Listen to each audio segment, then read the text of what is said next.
नक्षली नेता सोनू उर्फ भूपती 60 सहकाऱ्यांसह आज आत्मसमर्पण करतोय।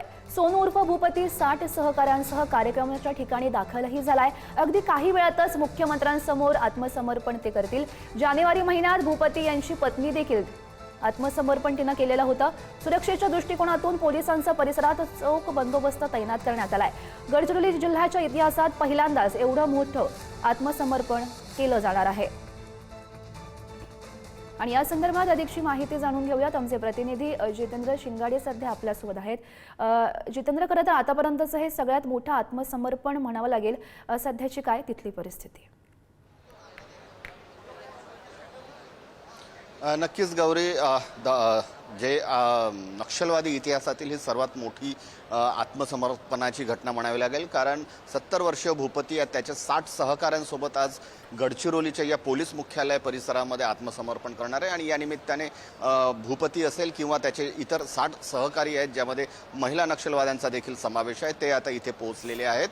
थोड्याच वेळात मुख्यमंत्री देवेंद्र फडणवीस देखील इथे पोहोचतील आणि त्यानिमित्ताने मोठी तयारी देखील इथे करण्यात आलेली आहे। पेंडॉल टाकून या हॉलला सजवण्यात आलेले, त्याचबरोबर मोठ्या प्रमाणात इथे नागरिक आणि पोलीस फॅमिली देखील इथे उपस्थित आहेत। गडचिरोलीच्या इतिहासातील आणि खास करून नक्षलवादी चळवळीच्या इतिहासातील हा सर्वात मोठा प्रसंग म्हणावा लागेल। कारण यानंतर म्हणजे गडचिरोली जिल्हा आहे तो नक्षल मुक्त झाल्यासारखंच म्हणावं लागेल। कारण आता मोठे नेते इथे उरले नाही आहेत आणि भूपती हा केवळ नक्षली चळवळीतील मोठा नेताच नव्हता, तर तो नक्षल चळवळीचा मेंदू देखील होता।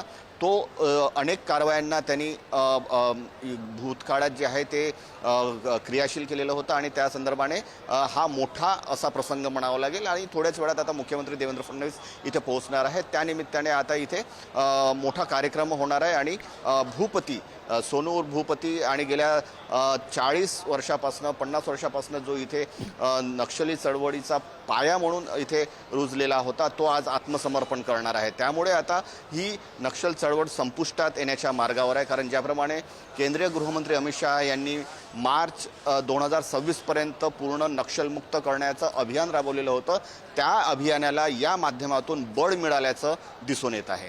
गौरी, नक्कीच जितेंद्र, याकडे असंच लक्ष ठेवून राहा। तुर्तास धन्यवाद दिलेल्या सविस्तर माहितीसाठी।